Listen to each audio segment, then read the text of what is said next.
ஒவ்வொரு மரமும் தனித்தனிதான்.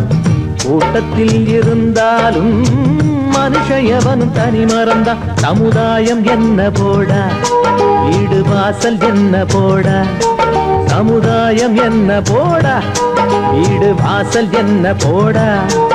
ஆட சுழலுற உலகத்தில் சுற்றி வரும் உறவுகள் பந்தம் என்ன போடா. தோப்பிலே இருந்தாலும் ஒவ்வொரு மரமும் தனித்தனிதான். கூட்டத்தில் இருந்தாலும் மனுஷன் எவனும் தனி மரம்தான். தம்பி